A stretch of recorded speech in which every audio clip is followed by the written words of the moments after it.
Clear? আচ্ছা, এটা তাহলে এই যে এই এক্সটেন্ট অফ আইটেম, অ্যাকম্প্যানিং মেটেরিয়াল, এই সব মিলিয়ে কি হলো? আর তারপরে হচ্ছে নাম্বার, এটা হচ্ছে 4, আইটেম নাম্বার 4। এরপরে আমরা পাচ্ছি সিরিজ। সিরিজের পর সিরিজ একটা ধরো, যেমন ধরো বাটুল দি গ্রেটের সিরিজ, এরকম একটা সিরিজ থাকতে পারে, হ্যাঁ না? টিনটিনের সিরিজ থাকতে পারে, বা ধরো অ্যাস্টেরিক্স যে আমরা পড়ি, অ্যাস্টেরিক্স, এগুলো কমিক্সের যে বইগুলো, অ্যাস্টেরিক্স সিরিজ থাকে, বা কাকাবাবুর সিরিজ আমরা পড়েছি না, সেই সিরিজ থাকে। এবার সিরিজ থাকে, আবার সিরিজের এডিটরের নামও থাকতে পারে, নাম্বারও থাকতে পারে। তা সিরিজের জন্য এই 6 নম্বর এরিয়া। এরপরে কি আসছে? নোট। নোটের পরে আসছে, মানে ধরো এই যে বললাম যে একটা পার্টিকুলার নোট দিতেই পারি, যে আচ্ছা এখানে এই বইটাতে এই একটা বইয়ের মধ্যেই 3টে ভলিউম আছে, একটা বইয়ের মধ্যেই 3টে ভলিউম আছে। বা এটাও আমরা দিতে পারি যে এই বইটির আগের এডিশনটি ধরো যদি বলে যে লুপ্ত, বন্ধ হয়ে গেছে, সেরকম নোট দিতে পারি যদি কোনো নোট থাকে, যেটা library professional at the time of cataloguing মানে নিজে বুঝতে পারছেন, এরকম যদি থাকে। আইএসবিএন নাম্বার, এই যে আমরা এখানে যখন দেখেছি, এ দেখো এর এর এর একটা আইএসবিএন নাম্বার আমরা পেয়েছি না? এ দেখো এই আইএসবিএন নাম্বারটা আমরা এখানে দেখতে পাই, এই যে আইএসবিএন নাম্বার, আইএসবিএন নাম্বার দিচ্ছে, তারপরে আমরা প্রাইস দিচ্ছি। তাহলে এইটা হচ্ছে মোট তোমাদের এখানে আইএসবিএন 10 আর আইএসবিএন 13 যে লেখা ছিল, এই দুটো কেন ম্যাডাম? আইএসবিএন নাম্বার এবং আইএসবিএন 10 and 13 দুটো নাম্বার এখন দেয়া হয়। একটা আগের ছিল, আর এখন আবার চেঞ্জ হয়েছে নাম্বারিং এর ফরম্যাট, তাই জন্য পরে 13। 10 নাম্বার হলে আগেরটা, আর পরের ফরম্যাট অনুযায়ী হলে তারপরে। ম্যাম এটা কি এডিশন জানাই যে এটা আগের এডিশনের আইএসবিএন না নাম্বার? না না, নতুন বইয়েরও প্রথম 10 নম্বরের আইএসবিএন থাকে, 13 নম্বরের আইএসবিএন থাকে, মানে ফার্স্ট এডিশনেরও তাই। ম্যাম বলছি কার্ডে তাহলে কি আমরা দুটোই লিখবো আইএসবিএন নাম্বারটা? হ্যাঁ, দুটো থাকলে দুটো লিখবো। আচ্ছা, কোথায় ছিলাম? আচ্ছা, এইবার দেখি আমরা, সেটা হচ্ছে এইবার গোটাটাই আমরা বিবলিওগ্রাফিক ডেসক্রিপশন আমরা লিখে নিলাম। আমাদের আগেরটা কোথায় গেল? যাক, আগেরটা হারিয়ে গেছে আবার, যেখানে ছিলাম। তাহলে এইখানে বিবলিওগ্রাফিক ডেসক্রিপশনের আমরা 8টা এরিয়া আমরা এই পর্যন্ত লিখে নিলাম, ঠিক আছে? আমরা 8টা এরিয়া আমরা লিখলাম। লেখার পরে এই যে সার্কেলটা, যেটা পিজিয়ান হোল হচ্ছে, পিজিয়ান হোলের ঠিক ওপরে যে লাইনটা হবে, সেই লাইনটা যদি একটা গোটা লাইন বেঁচে যায়, এই লাইনটার এই পর্যন্ত যদি ধরো হচ্ছে, এবং তার পরের যে অংশ, এইটার যে আগের যে অংশটা, এই পরের অংশটা পিজিয়ান হোলের, এখানে আমরা লিখবো না। Tracing is a important part. গোটাটা হয়ে গেল, লেখার পরে যদি জায়গা না থাকে আমরা কি লিখবো? Continue in the next card. জানো, কাটলগ কার্ড করার প্রথম এবং প্রাথমিক শর্ত হচ্ছে নিট অ্যান্ড ক্লিন থাকবে এবং পরিষ্কার থাকবে। তার জন্য এক্সট্রা, তার কারণ হচ্ছে এই কার্ডগুলো তো লোকজন এসে পড়ে, সেই কারণে নিট অ্যান্ড ক্লিন থাকবে, পরিষ্কার থাকবে। যদি একটা কার্ডে না ধরে, পরের কার্ডটা আমরা ইউজ করব। এবং ট্রেসিংটা হবে এই পিজিয়ান হোলের যে লাস্টের লাইনটা, সেই লাইন থেকে শুরু হবে। প্রথম যেটা হচ্ছে ট্রেসিং, সেটা হচ্ছে সাবজেক্ট দিয়ে শুরু হয়, 1 দিয়ে সাবজেক্ট যদি দ্বিতীয় হয় 2, আরেকটা সাবজেক্ট যদি হয় 3, তারপরে এরকম রোমান নাম্বার দিয়ে শুরু হবে। নাম্বার 1 হচ্ছে প্রথমে টাইটেল, অ্যাডেড এন্ট্রি, তারপরে হচ্ছে নাম্বার 2 এ যদি আদার অথর থাকে তাহলে, যদি সিরিজ থাকে তাহলে, এডিটার থাকলে তাহলে তাদের, এরকম করাবে। এই যে ট্রেসিংটা আমি বলছি, এই ট্রেসিংটা হচ্ছে অ্যাকচুয়ালি, ট্রেসিং মানে কি? ট্রেসিং হচ্ছে, এটা খুব ইম্পর্টেন্ট পার্ট। মেইন এন্ট্রিতে, একটা কার্ডে তো দুটো এন্ট্রি থাকে, তোমরা পড়েছো নিশ্চয়ই যে একটা ক্যাটালগ কার্ডে দুটো এন্ট্রি থাকে, একটা হচ্ছে মেইন এন্ট্রি, আরেকটা থাকছে অ্যাডেড এন্ট্রি। মেইন এন্ট্রিটাই মুখ্য, মেইন এন্ট্রিটাই বিবলিওগ্রাফিক ডেসক্রিপশন থাকবে, অ্যাক্সেস পয়েন্ট থাকবে, সব। আর এই অ্যাডেড এন্ট্রিতে কি থাকবে? অ্যাডেড এন্ট্রিতে এই মেন এন্ট্রির যে লেখাটা, এই মেন এন্ট্রির লেখাটা এইভাবে থাকবে না। অ্যাডেড এন্ট্রিতে হচ্ছে সেই এন্ট্রি যেগুলো অন্যান্য নামেও কেউ ডাকতে পারে। মানে ধরো একটা বই, আমাদের অ্যাপ্রোচটা হচ্ছে এরকম যে একটা লাইব্রেরিতে যদি কেউ আসে, একটা লাইব্রেরিতে কেউ যদি আসে, সে কি কি 2-3 রকমের বইটা চাইতে পারে। একজন আসলেন, আসার পরে বলতে পারেন, আচ্ছা আপনার কাছে কি এরকম মেডিয়েভাল হিস্ট্রির ওপর কোনো বই আছে, এই একটা চাইতে পারে। অর্থাৎ কি, নাম্বার 1 সাবজেক্ট দিয়ে সে চাইতে পারে, সে সাবজেক্ট দিয়ে চাইতে পারে। আর নাম্বার 2, সেই সময় হয়তো সে জানলো যে আচ্ছা বইটা শর্মা অ্যান্ড শর্মার লেখা, এই বইটা শর্মা অ্যান্ড শর্মার লেখা। সে জানলো, সে একটা কি হলো না, অথরের নাম দিয়ে বললো। আরেকটা হতে পারে আর সে টাইটেল অফ দ্য বুকস বলে চাইতে পারে। মানে যদি এরকম হয়, সেটা হতে পারে আধুনিক, ধরো আমি যদি বাংলা লিটারেচার খুঁজতে চাই, তাহলে বলতে পারি আমরা আধুনিক বাংলা সাহিত্যের ওপর কোনো ভালো উপন্যাস আছে। অথবা বলতে পারি আচ্ছা রবীন্দ্রনাথ ঠাকুরের লেখা কোনো উপন্যাস ভালো আছে। আবার বলতে পারি আচ্ছা গোড়া উপন্যাসটি আছে। এইরকম বিভিন্ন ভাবে যে ডাকছি, বইটা খুঁজছি, সেই খোঁজার যে পদ্ধতি, এইগুলোকে বলে, আমরা যেমন বলি না নাম ধরে ডাকছি, সেইটাই এইগুলো নাম। জেনারেলি এগুলোকে অ্যাক্সেস পয়েন্টস বলে। প্রবাবল অ্যাক্সেস পয়েন্টস মানে by which we can access the books or resources, by which we can access the book or resource. এইটাই হচ্ছে মুখ্য।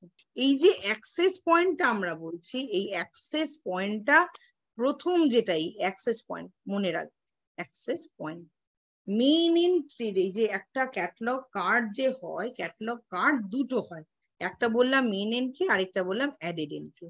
মেইন এন্ট্রিতে হচ্ছে কি, access point always always author দিয়ে হয়, অলওয়েজ অথর দিয়ে হয়। অথর, অথরের প্রথমটা থাকে সারনেম, সারনেম আর কমা দিয়ে তার নেম থাকে, ফোন নেম থাকে। প্রথমে সারনেম থাকে, তারপর ফোন নেম থাকে। অর্থাৎ যদি বলি বলাই চাঁদ মুখোপাধ্যায়, তাহলে মুখোপাধ্যায় কমা বলাই চাঁদ হবে। যদি আমরা বলি যে কৃষণ কুমার, তাহলে কুমার কমা কৃষণ। তাহলে এইটা হচ্ছে অ্যাক্সেস পয়েন্ট। এছাড়াও এই যে আমি বললাম সাবজেক্ট দিয়ে বলতে পারে, সে তার টাইটেল দিয়ে বলতে পারে, সেইগুলো কোথায় থাকবে? সেগুলো হবে অ্যাডেড এন্ট্রি। তখন আর বিবলিওগ্রাফিক ডেসক্রিপশন কিভাবে লিখবো? তখন আমরা কি করব, তখন বিবলিওগ্রাফিক ডেসক্রিপশনের জায়গায় আমরা এখানটায় শুরু করব প্রথম 2 বা 3টে ওয়ার্ড। ধরো এই যে আমরা বললাম যে লাইব্রেরি ক্লাসিফিকেশন, এটা তো আরো বড় হতে পারে। প্রথম 2টো ওয়ার্ড আমরা লিখলাম, লিখে আমরা এরকম করে dot dot dot dot dot dot দিয়ে দেবো, দিয়ে একদম এইদিকে শেষ দিকে লিখবো within the third bracket rest are as in main entry, গোটাটাই লিখবো main entry. Rest are as in main entry মানে বাকিটা যেটা আছে সেটা মেন এন্ট্রির মতোই পড়ো। আর অ্যাডেড এন্ট্রিতে আমরা এইটা লিখবো। অ্যাডেড এন্ট্রির প্রথম অ্যাডেড এন্ট্রি কি হয়? সাবজেক্ট দিয়ে। তারপরের অ্যাডেড এন্ট্রি টাইটেল বা এডিটার এদের দিয়ে হয়। তাহলে এই যে অ্যাডেড এন্ট্রি গুলো হচ্ছে একটা মেন এন্ট্রির সঙ্গে তার যে আরো লেজুর বা অ্যাডেড এন্ট্রি আছে, সেইটাকেই আমি, এটাকে যদি ধরো মেন এন্ট্রি ধরে নিই, এটা তো অ্যাডেড এন্ট্রি আমি তোমাদের দেখালাম। আমি যদি এটা আবার পুনরায় ফিরে যাই মেন এন্ট্রিতে, মেন এন্ট্রিতে যদি আমি ফিরে যাই পুনরায়, এই মেন এন্ট্রির এই যে পিজিয়ান হোলের উপরে যে লাইনটা, এইখানটা আমরা নাম্বার 1, এই সেকেন্ড ইনভেনশন থেকে কিন্তু, হ্যাঁ, নাম্বার 1 যে সাবজেক্ট, ধরো যদি আমি বলি লাইব্রেরি ক্লাসিফিকেশন, তাহলে এখানে ক্লাসিফিকেশন বা নাম্বার 2 দিতে পারি লাইব্রেরি ক্লাসিফিকেশন। জেনারেলি দেখবে কোনো লেখার কিওয়ার্ডস গুলো যেগুলো থাকে, সেই কিওয়ার্ডস গুলো সাবজেক্ট ম্যাটার। এরপরে আমি একটা রোমান ইয়ে দিয়ে আমি লিখবো হয়তো টাইটেল। টাইটেল মানে ওই যে লাইব্রেরি ক্লাসিফিকেশন, কেন কি এখানে যে অ্যাক্সেস পয়েন্ট মেন এন্ট্রিতে অ্যাক্সেস পয়েন্ট হচ্ছে কুমার কমা কৃষণ বা কে, কৃষণ কুমার, এখান থেকে লাইব্রেরি ক্লাসিফিকেশন দিয়ে শুরু হয়েছে। এইটা হচ্ছে তোমার মেন এন্ট্রি। আর এইটারই অ্যাডেড এন্ট্রি কিভাবে শুরু হবে? এই যে আমরা যে শুরু করেছি অ্যাডেড এন্ট্রি, এখানে লিখতে হবে। যখন অ্যাডেড এন্ট্রি আমরা লিখবো, খাতায় করব, তখন এটা এখানে লিখে দিতে হবে যে সাবজেক্ট হাইফেন অ্যাডেড এন্ট্রি। আবার যখন টাইটেল অ্যাডেড এন্ট্রি, এই যে এখানে যে এন্ট্রি পয়েন্ট গুলো লেখা আছে সেই অনুযায়ী এখানে অ্যাক্সেস পয়েন্ট দিয়ে টাইটেলের অ্যাডেড এন্ট্রি করতে হবে। এখানে লিখতে হবে প্রথমে দুটো শব্দ যেগুলো টাইটেলের, তারপরে ডট ডট দিয়ে রে star as in main entry লেখা থাকবে। তো অ্যাডেড এন্ট্রি করতে বেশি খাটনি নেই, মেইন এন্ট্রিটা হয়ে গেলে অ্যাডেড এন্ট্রি হয়ে যাবে। এটাই ট্রেসিং। তাহলে আমরা এই জায়গাটা আমরা একটু দেখলাম। এই পর্যন্ত যে তোমাদের আমি বললাম, এখানে তোমাদের কোথাও কারোর কোনো সমস্যা আছে? ক্যাটালগিং এর প্র্যাকটিস আমরা মেন এন্ট্রি কিভাবে করব, অ্যাডেড এন্ট্রি কিভাবে করব, সেই জায়গাটা কি আর কোনো তোমাদের প্রশ্ন আছে? তাহলে পরের দিন থেকে যখন আমি ক্লাস শুরু করব, সেই পরের দিনের ক্লাস থেকে একদম ডাইরেক্ট তোমাদের উদাহরণ দিয়ে শুরু করব। কেন কি তোমরা তোমাদের বইটা যদি দেখো, বইটার মধ্যে দেখবে পার্সোনাল নেম, মানে তোমাদের যে তোমাদের একটা চক আউট করে দিই। চক আউট মানে কি কি করতে হয় জেনারেলি। এই যে যত ক্যাটালগিং আছে, ক্যাটালগিং এর মধ্যে একটা ফরম্যাট আছে, দেখবে প্রত্যেকটা ক্যাটালগ এর মধ্যে একটা ফরম্যাট আছে। প্রথমত হচ্ছে সিঙ্গেল অথর পার্সোনাল নেম, অর্থাৎ একজন লেখক যদি কোনো একটা বই লেখেন তাহলে তার এন্ট্রি কিভাবে আমরা ক্যাটালগ কেমন করে করব। তারপর ডাবল অথর থাকে, মোর দ্যান 2 অথর থাকে, মোর দ্যান 3 অথর থাকে, তাদের হলে কি নিয়ম হবে, এটা একটা নিয়ম থাকে।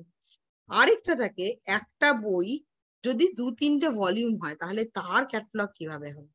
2 নাম্বার যেটা হচ্ছে, এটা তো বইয়ের ক্ষেত্রে হলো।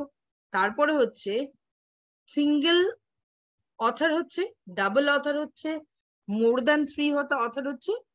এরপর থাকছে কর্পোরেট বডি যদি কোনো বইটা লেখে, কোনো একটা বই বের হওয়ার জন্য কোনো কর্পোরেট বডি যদি রেসপন্সিবল হয়, কোনো অথর নয়, কোনো একটা কর্পোরেট বডি যদি লিখলো। এই যে যেমন ধরো চন্দ্রযান-3 যখন গেল, তখন এই যে লেখাগুলো চলছে, তার তো একটা সাপোর্টিভ ডকুমেন্ট হবে। সেটা কিন্তু কোনো সায়েন্টিস্টের নামে নাও বেরোতে পারে, সেটা হয়তো হতে পারে যে ইসরোর থেকে আসতে পারে, ইনস্টিটিউশন অর্গানাইজেশন তারা লিখতে পারে, তাদের পাবলিকেশন থেকে বের হতে পারে। তাহলে সেটা হলে কি হবে, কোনো কর্পোরেট বডি হলে কি করে কি হবে, এইসব বিষয়গুলোকে আমরা দেখব। তার একটা ফরম্যাট রয়েছে। দ্বিতীয় হচ্ছে জার্নাল পাবলিকেশন। জার্নাল, কোনো একটা জার্নাল হলে সেটার জন্য আমরা কিভাবে ক্যাটালগ করব। সেই জার্নালের আবার দুটো ভাগ আছে, একটা হচ্ছে অনেক জার্নাল তাকে বলে ক্লোজড, একটা বলছে ওপেন। যেগুলো এখনো চলছে সেটা ওপেন জার্নাল, যেগুলো শুরু হয়েছিল কিন্তু বন্ধ হয়ে গেছে সেরকম জার্নাল আছে। আবার অনেক জার্নাল আছে আগে একটা নাম ছিল, পরে আবার নাম চেঞ্জ হয়ে অন্য জার্নাল অন্য নাম হচ্ছে।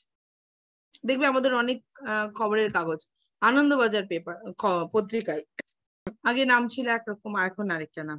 তো সেই অনুযায়ী তো তার একটা ফরম্যাট হয়। আরেকটা থাকে প্রসিডিংস, এই যে সেমিনার গুলো হয়, সেমিনারের প্রসিডিংস হয়, এডিটেড ভলিউম হয়।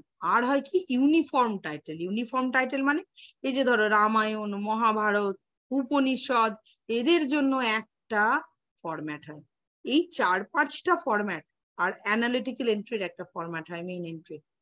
এই 5-6টা ফরম্যাট তোমরা যদি শিখে নাও, তোমাদের মোটামুটি যদি তার ফরম্যাট গুলোকে সুন্দর করে প্রথম থেকেই খাতায় লিখে রেখে দাও না, তাহলে তোমাদের at the time of term end এক্সামিনেশনে আমি তোমাদের কথা দিচ্ছি কোনো অসুবিধা হবে না। তোমরা যদি খেয়াল করে দেখো, তোমরা খেয়াল করো যে কোন টাইটেল এসছে কোনটা কি এসছে তা নয়, তোমরা খেয়াল করে দেখবে প্রসিডিংস, জার্নাল, বই, একটা তোমার ইউনিফর্ম টাইটেল মানে বেদ, উপনিষদ, কোরআন, বাইবেল ইত্যাদির একটা থাকে, এরকম করে তোমাদের ক্যাটালগ করতে দেওয়া হয়। এইটাই যদি প্রথম থেকে একদম, এখনো অনেকটা টাইম আছে, এই সময় থেকেই যদি তোমরা ফরম্যাটটাকে টুকলির জন্য নয় শেখবার জন্য খাতায় যদি লিখে রাখো, তাহলে তোমাদের পাস করতে অসুবিধা হবে না। আবার অনেকে টুকলি করে নিয়ে যায়, ধরাও পড়ে যায়, খাতা আড়িয়ে হয়ে যায়। তো সেটার জন্য বলিনি, আমি তোমাদের শেখার জন্য বললাম, ঠিক আছে। আচ্ছা, এখানে ম্যাম অ্যাক্সেশন নাম্বারটা কিভাবে বার করতে হয়?